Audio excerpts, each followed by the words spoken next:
You everyone, welcome to vision MPTT 2020। आज हम बात करने जा रहे हैं आपकी क्वेश्चन नंबर 21। ओके, इसके पहले हमने क्वेश्चन नंबर 20 तक की क्या है जो सीरीज थी क्वेश्चंस की वो हमने क्या कंप्लीट की हुई है, ठीक है ना। और हमने क्या जो 3 मार्च को एग्जाम हुआ एमपी वर्ग 2 में उसको लेकर के क्या है क्वेश्चन की सीरीज स्टार्ट की थी। आज हम बात करेंगे क्वेश्चन नंबर 21। ओके, तो लेट अस स्टार्ट फर्स्ट। बच्चों में महत्वपूर्ण सोच विकसित करने के लिए शिक्षक को छात्रों को अत्यधिक देना चाहिए।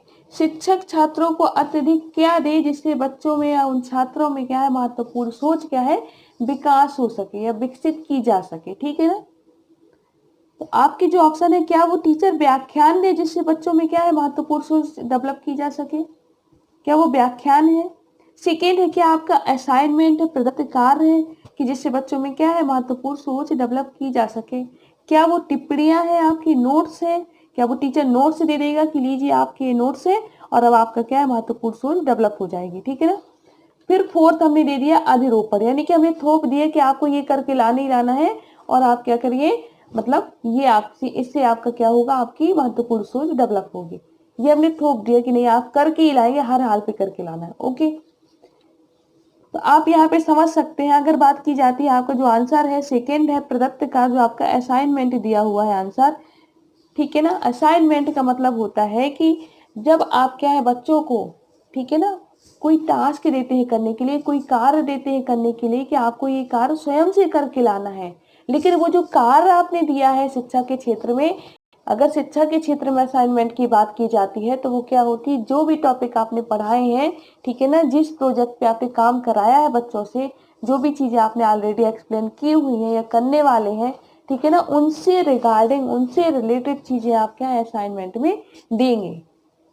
ये होता है शिक्षा के क्षेत्र में असाइनमेंट का मतलब, ठीक है ना, शैक्षणिक क्षेत्र में जिसे हम असाइनमेंट कह सकते हैं। तो यहाँ पे जो होगा अगर हमें बच्चों में महत्वपूर्ण सोच डेवलप करना है तो हम क्या करेंगे, छात्र को उस सब्जेक्ट से या उस विषय से या उस टॉपिक से रिलेटेड क्या कहेंगे कि आप स्वयं क्या करें, जो भी हमने मतलब क्या है आपको पढ़ाया हुआ है, शैक्षिक गतिविधियां की गई हैं, उससे रिलेटेड आपको क्या करना, असाइनमेंट तैयार करना है, ठीक है ना। तो ये आपका क्या हो जाएगा, इस तरीके से करेक्ट आंसर हो जाएगा। और जब बच्चा क्या है जो चीजें उसने समझी है उसी से रिगार्डिंग क्या करेगा, वहां पे अपनी चीजें ऐड करेगा, ठीक है ना, क्रिएटिविटी आएगी बच्चों में। तो यहाँ पे क्या होगा, बच्चों में महत्वपूर्ण सोच डेवलप हो जाएगी, ठीक है ना, इस वे से, ठीक है ना, इस माध्यम से।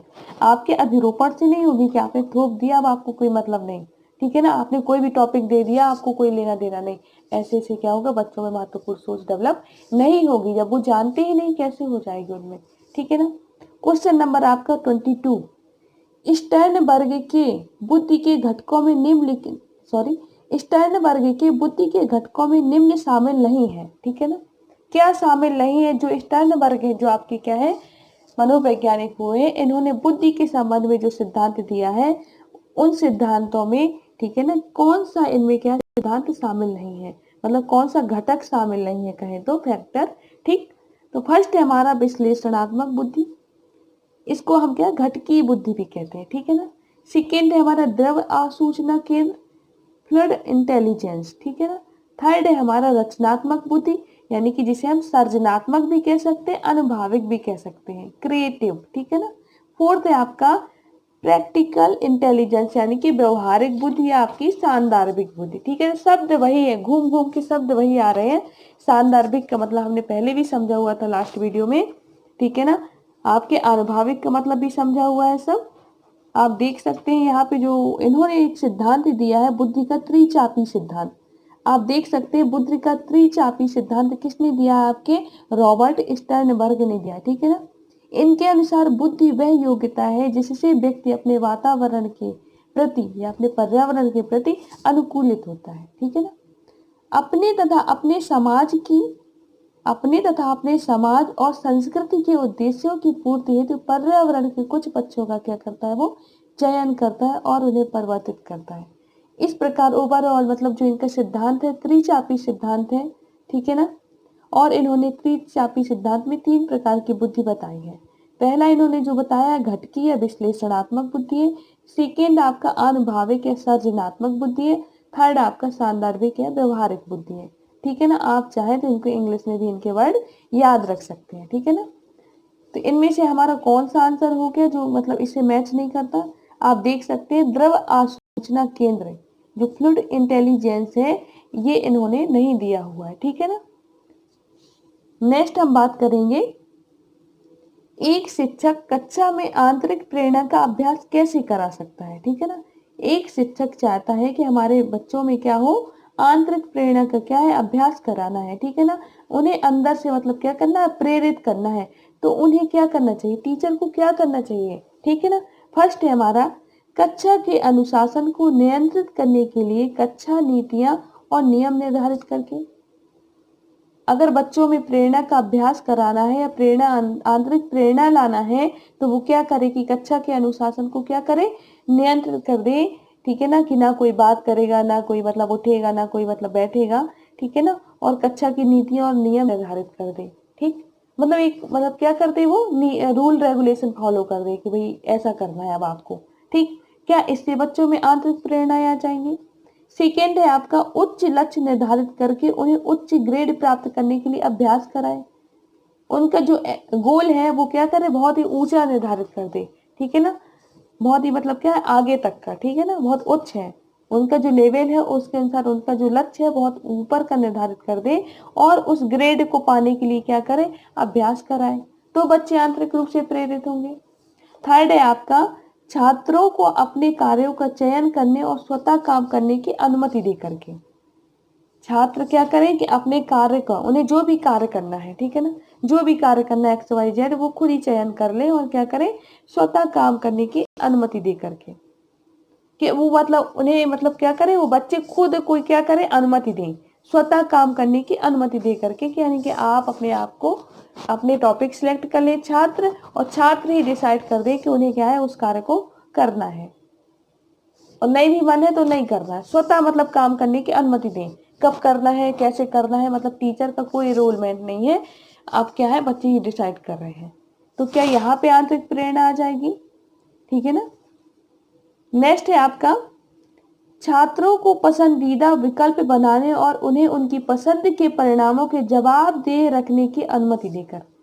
क्वेश्चन यहाँ पर किया जा रहा है कि छात्रों को क्या कहिए कि आप अपने पसंदीदा जो भी आपके विकल्प हैं, ठीक है ना, आप उन्हें सिलेक्ट कर लीजिए, ठीक है ना, और उन्हें उनकी पसंद के परिणामों के लिए, अब आप जिस मतलब प्रोजेक्ट पे काम कर रहे हैं, ठीक है ना, अब उसके जो परिणाम आएंगे, ठीक है ना, क्योंकि आपने जो प्रोजेक्ट पसंद किया वो आपकी पसंद का है, अब इसके जो परिणाम आएंगे उसके लिए क्या है, आप अपने रिस्पॉन्सिबल होंगे, यानी कि आप जवाबदेह बने उसके लिए, कि आप इसके लिए क्या जवाबदेह होंगे कि आपका ऐसा परिणाम क्यों आया है, आपकी पसंद की चीज दी गई थी, फिर भी परिणाम ऐसा क्यों आया है।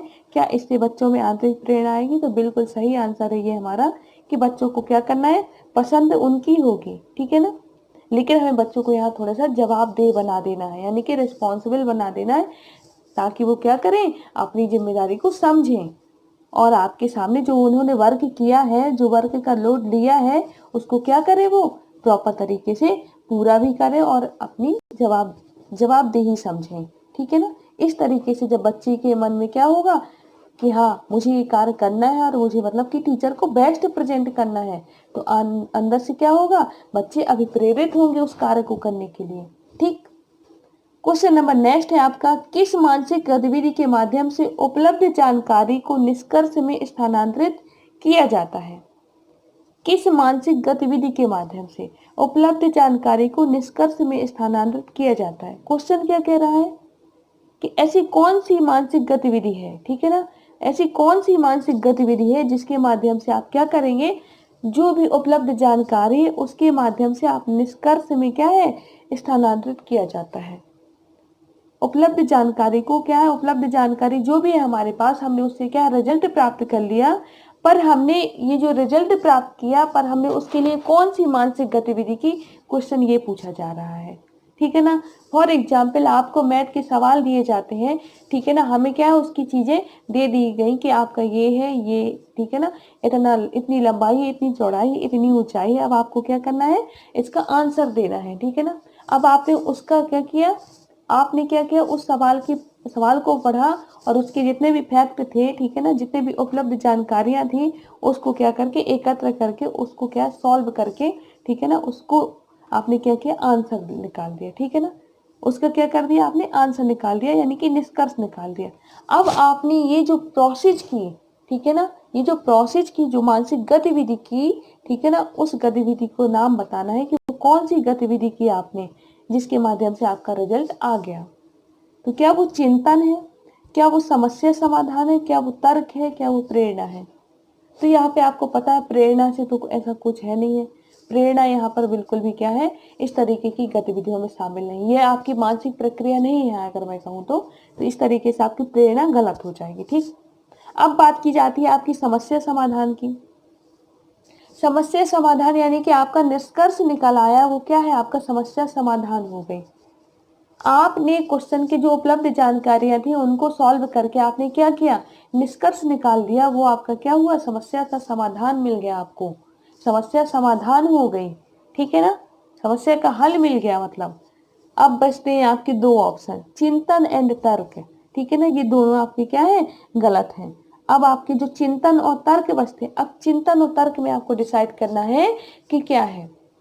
तो क्या किसी, जैसे आप कोई चीज सॉल्व कर रहे हैं, ठीक है ना, क्वेश्चन आप हल कर रहे हैं, तो क्या आप चिंतन से उसको हल कर देंगे, जब तक आप उसमें लॉजिक यानी कि तर्क नहीं लगाएंगे, ठीक है ना, कि ये चीज आई कहाँ से, ये चीज कैसे आ गई, तर्क नहीं लगाएंगे तो आप क्या उस क्वेश्चन का आंसर निकाल पाएंगे, नहीं निकाल पाएंगे। चिंतन करने से आपके क्या सॉल्व हो जाएंगे क्या क्वेश्चन, नहीं होंगे, उसके लिए हमें तर्क भी लगाना पड़ेगा, ठीक है ना, आप चिंतन करें लेकिन आपको क्या उसके लिए तर्क लगाना पड़ेगा, ठीक है ना। तो वो एक मानसिक गतिविधि जो है आपकी, वो तर्क है, ठीक है ना, जिसके माध्यम से आप क्या कर रहे हैं, उपलब्ध जानकारी को निष्कर्ष में स्थानांतरित कर रहे हैं, ठीक है ना, वो कौन सी गतिविधि आपकी, तर्क है। इस तरीके से आपका जो आंसर हुआ वो क्या हो जाएगा, आपका आंसर इस तरीके के आपसे जो आंसर हो जाएगा वो हो जाएगा आपका तर्क, जो आपकी रीजनिंग, ठीक है ना, इस तरीके से।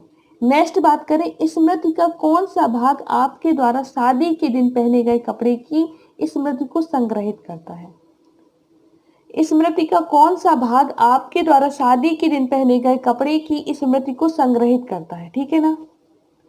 बता रहे हैं कि आपको शादी में जाना था, आपने उस दिन शादी के दिन जो कपड़े पहने हैं, ठीक है ना, वो क्या है, आपके द्वारा जो शादी के दिन कपड़े पहने गए थे, ठीक है ना, स्मृति को संग्रहित कर रहा है, ठीक है ना, कि हाँ हमने उस दिन वो कपड़े पहने हुए थे।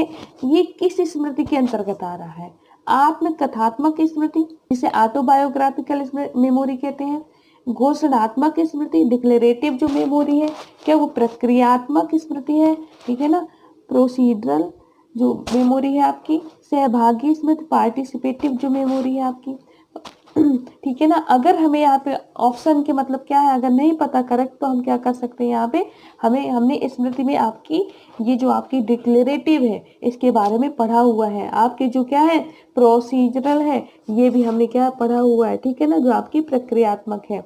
आप जान सकते हैं, मैं यहाँ पे एक्सप्लेन कर देती हूँ। आपकी जो घोषणात्मक स्मृति होती है वो क्या होती है, सभी सूचनाएं जिनमें क्या होता है, तत्व हो, नाम हो, तिथि हो, ठीक है ना, जैसे कि भारत कब आजाद हुआ, आपको पता है 1947 में, ठीक है ना।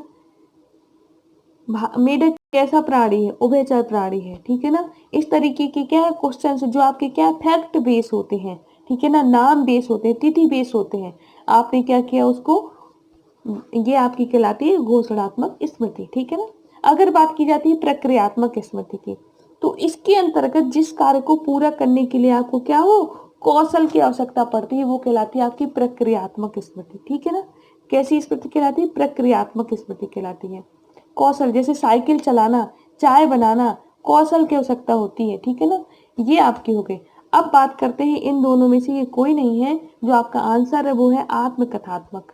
ये भी आपकी कैसी स्मृति है, ये भी आप देख सकते हैं आपके इसमें एनसीईआरटी जो आपकी 11th क्लास है उसमें इसमें दिया हुआ है, ठीक है ना, उसमें स्पष्ट किया हुआ है आपका कि आपकी जो ऑटोबायोग्राफिकल जो स्मृति है वो क्या है। ये होती है, यह व्यक्तिगत जीवन से संबंधित स्मृतियां होती हैं। आप शादी में कपड़े पहन के गए, क्या आपके वो व्यक्तिगत जीवन का पार्ट हुआ या नहीं हुआ, हो गया, वो आपके जीवन का, व्यक्तिगत जीवन का पार्ट हुआ कि हाँ मैंने उस दिन ये पहने हुए थे, शादी में ये कपड़े पहने हुए थे, लहंगा पहना हुआ था, ठीक है ना।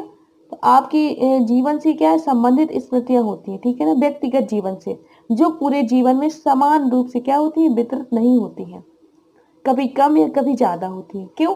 हमारे जीवन में कुछ काल दूसरे काल की अपेक्षा अधिक स्मृतियां उत्पन्न करते हैं, अर्थात कुछ काल में हमें ज्यादा स्मृतियां होती हैं और कुछ काल में क्या होती है, अकॉर्डिंग टू एज और अकॉर्डिंग टू अवस्थाएं जो है आपकी स्मृति क्या है, कम या ज्यादा होती रहती है, ठीक है ना। तो इस तरीके से जो आपका आंसर है वो आपका है फर्स्ट वाला, ठीक है ना, ऑटोबायोग्राफिकल मेमोरी। यानी कि हमें क्या करना है, जो हमारे व्यक्तिगत जीवन से संबंधित होगी घटनाएं वो हमें लाना है किस मेमोरी के अंतर्गत, ऑटोबायोग्राफिकल मेमोरी। और आपका जो डी दिया है पार्टिसिपेटिव मेमोरी, सहभागी स्मृति, तो ये आपकी स्मृति का कोई इसका रोल नहीं है, ठीक है ना, सहभागी स्मृति का। नेक्स्ट है आपका 26, निम्नलिखित में से क्या सबसे अधिक अधिगम में बाधा डालता है। निम्नलिखित में से क्या सबसे अधिक अधिगम में बाधा डालता है, क्या डालता है, जब आप अधिगम कर रहे हैं, किसी चीज को सीख रहे हैं, तो क्या सबसे ज्यादा आपको परेशान कर रहा है, क्या प्रतियोगिता है, क्या वो शोर है, क्या वो उदासी, क्या वो थकान है। तो इसका जो आंसर है वो उदासी है। यानी कि जब आप क्या मन ही नहीं लग रहा आपका, तो कैसे आप अधिगम करेंगे। थक गए हैं, लेकिन क्या है, अगर आपका मन है तो वो थकान आपको महसूस नहीं होगी, आप फिर भी बैठ जाएंगे पढ़ने के लिए। लेकिन अगर आपका मन ही नहीं कर रहा है, ठीक है ना, अगर आप मतलब क्या है, डिस्टर्ब है, चिंतन में है, आपका मन नहीं कर रहा है पढ़ने का, तो आप किताब रख भी लेंगे, फिर भी क्या है, आपका वहां पे अधिगम नहीं होगा, ठीक है ना। तो वही चीज बताई जा रही है, अगर उदासी है तो अधिगम को क्या होगा, अधिगम वहां नहीं होगा, यानी कि उदासी सबसे ज्यादा प्रभावित करती है आपके अधिगम को, ठीक। नेक्स्ट क्वेश्चन है आपका, निम्नलिखित में से कौन सी एक गौण यौन विशेषता है जो यौवन के दौरान महिलाओं में विकसित होती है। अंडाशय का विकास, रजोदर्शन, ठीक है ना, थर्ड है आपका शरीर के बालों का बढ़ना, फोर है आपका आवाज का गहरा होना। आपको यहाँ पे बताना कौन सी एक गौड़ विशेषता है, ठीक है ना, सेकेंडरी जो आपके क्या कैरेक्टरिस्टिक्स है वो बताना है आपको, मुख्य नहीं बताना, सेकेंडरी बताना है। तो हमें पता है कि जो अंडाशय ओवरी वाला जो डेवलपमेंट है वो तो कंपलसरी है, मुख्य विशेषता है महिलाओं में। रजोदर्शन भी क्या है, मुख्य विशेषता के अंतर्गत आता है। एज के अनुसार क्या होता है, आवाज उसकी क्या है, गहरी होती जाती है, ये भी उनकी मुख्य विशेषताएं हैं। लेकिन शरीर के बालों का बढ़ना, शरीर के बालों का बढ़ना, ये क्या है, सेकेंडरी कैरेक्टरिस्टिक्स होती है, ठीक है ना। तो ये आप ध्यान से देख सकते हैं कि हाँ इस तरीके से क्या है, आप एलिमिनेशन के माध्यम से भी अपने आंसर तक पहुंच सकते हैं, ठीक। अगर बात की जाती है नेक्स्ट, निम्न में से कौन सी पालन पोषण शैली अधिक उत्साह और अधिक नियंत्रण की विशेषता है। निम्न में से कौन सी पालन पोषण शैली अधिक उत्साह और अधिक नियंत्रण की विशेषता है। ये दिया हुआ है, फर्स्ट हमारा अनुज्ञानात्मक पालन पोषण शैली, सेकेंड है हमारा आधिकारिक पालन पोषण शैली, थर्ड आपका दिया अधिकारवादी पालन पोषण शैली, फोर्थ दिया आक्रामक पालन पोषण शैली, ठीक है ना। इसका जो आंसर है वो दिया है अधिकारवादी पालन पोषण शैली, ठीक है ना। तो इसका आप देख सकते हैं कि आंसर ये है, इसके बारे में मुझे ज़्यादा डिटेल में जानकारी नहीं है, ठीक है ना। नेक्स्ट है आपका, वे प्रसिद्ध शारीरिक क्रिया विज्ञानी फिजियोलॉजिस्ट जिन्होंने प्रबलम जो आपका रीइंफोर्समेंट है की अवधारणा प्रस्तावित की और अधिगम के क्षेत्र में मनोवैज्ञानिक सिद्धांतों को लागू करने वाले पहले व्यक्ति थे। कि उन्होंने क्या किया, अधिगम के क्षेत्र में उन्होंने क्या किया, पुनर्वलन शब्द का प्रयोग किया, ठीक है ना। मनोवैज्ञानिक सिद्धांतों को लागू करने वाले पहले व्यक्ति थे जिन्होंने क्या की, प्रबलम की अवधारणा दी। अब आपके वो एल्बर्ट थॉर्नडाइक है, वोल्फगैंग कोहलर है, जीन पियाजे या इवान पावलोव है। तो इसका आंसर आपका एडवर्ड थॉर्नडाइक है, ठीक है ना। जो आपका पुनर्वलन है, सबसे पहले जो अवधारणा प्रस्तुत की गई वो आपके थॉर्नडाइक के द्वारा प्रस्तुत की गई, ठीक है ना। जबकि आपके स्किनर हैं और आपके जो हल हैं, ठीक है ना, इन्होंने क्या किया, इन्हीं के क्या है, इन्हीं के अधिगम को, ठीक है ना, अधिगम के जब सिद्धांतों का क्या किया, कहीं ना कहीं इनके अधिगम के सिद्धांतों का प्रभाव उनके सिद्धांतों में दिखाई देता है, ठीक है ना। जो इन्होंने पुनर्वलन शब्द का प्रयोग किया है, स्किनर और आपकी क्या बोलते हैं प्रबलम शब्द का हल एक प्रयोग किया है, वो क्या है, कहीं ना कहीं वो थॉर्नडाइक के ही सिद्धांतों से क्या होता है, लिए गए हैं, ठीक है ना। ये है। तो सबसे पहले दिया हुआ है एडवर्ड थॉर्नडाइक ने। नेक्स्ट हमारा लास्ट है, निम्नलिखित में से क्या गलत धारणा नहीं है? क्या गलत धारणा नहीं है? अवैज्ञानिक मान्यताएं, तो गलत धारणाएं होंगी। फर्स्ट है हमारा अवैज्ञानिक मान्यताएं, सेकेंड है हमारा संज्ञानात्मक परस्पर विरोधी विचार, थर्ड है आपका पूर्वाग्राही विचार, फोर्थ है आपका मातृभाषा मिथ्या बुद्धि। ठीक है ना? तो इनमें से जो हमारा आंसर है वो है हमारा संज्ञानात्मक परस्पर विरोधी विचार। ठीक है ना? और ये जो आपके तीनों चारों हैं वो क्या है, सब क्या है, गलत अवधारणाएं हैं। ठीक है ना? ये आपका संज्ञानात्मक परस्पर विरोधी विचार कैसे आपका गलत धारणा नहीं है? क्योंकि आप जानते हैं कि मानसिक क्रियाकलाप ही है। संज्ञान क्या है? मानसिक जो आपकी संक्रियाएं हो रही, मानसिक जो क्रियाकलाप हो रहे हैं। ठीक है ना? हो सकता है कि एक ही चीज को लेकर के आपके दिमाग में क्या होते हैं, दो दो धारणाएं बनी होती हैं। ठीक है ना? दो व्यक्ति की जो मानसिक जो धारणाएं हैं आपस में जरूरी नहीं है कि वो मैच ही कर रही हों। ठीक है ना? वो विरोधी भी हो सकती है, पर इसका मतलब ये नहीं है कि अगर वो विरोधी है, संज्ञानात्मक धारणाएं परस्पर विरोधी है, तो वो मतलब क्या है, आपकी अमनोवैज्ञानिक होंगी या आपकी वो धारणाएं गलत हैं, ऐसा नहीं है। क्रिटिकल जो होते हैं, जो क्रिटिकल जो होते हैं क्रिटिक थिंकर, ठीक है ना, वो क्या कर रहे हैं, वो गलत धारणाएं नहीं रख रहे हैं, वो आपका अगर अपोज कर रहे हैं, ठीक है ना, आपकी कविताओं की चीजों को बता रहे हैं कि आपने यहाँ पे मिस्टेक की है, तो वो क्या है, वो गलत धारणाएं नहीं है। ये तो क्या है, एक हिसाब से आपका संज्ञानात्मक परस्पर विरोधी विचार है कि हमने भी उसी फैक्ट के बारे में, ठीक है ना, एक टॉपिक के बारे में हमने भी अपने विचार प्रस्तुत किए और आपने भी प्रस्तुत किए, पर यहाँ पे क्या हो रहा है, कॉन्ट्राडिक्शन हो रहा है। ठीक है ना, परस्पर क्या हो रहा है, विरोध हो रहा है। पर ये आपकी गलत अवधारणाएं नहीं है, बल्कि क्या है, आपकी ये अवधारणाएं तो सही है। और इस तरीके से जो आपका आंसर होगा इसमें, अवैज्ञानिक जो मान्यताएं हैं वो गलत अवधारणाएं मानी जाती है। पूर्वग्राही विचार, पहले से आपके विचार बने हुए हैं, धारणाएं बनी हुई हैं, अब वो नहीं बदल रही हैं, तो क्या है, आपकी गलत अवधारणाएं ना, आपने मान लिया पहले से। नेक्स्ट है आपका भाषा, मातृभाषा मिथ्या बुद्धि। मातृभाषा के संबंध में जो भी आपकी क्या है, मिथ्या जो गलत धारणाएं हैं, ठीक है ना, वो भी अपने आप में क्या है, गलत धारणा का ही पॉइंट है। ठीक है ना, इस तरीके से आपका जो आंसर है सेकेंड नंबर, संज्ञानात्मक परस्पर विरोधी विचार। I hope okay, thank you to all.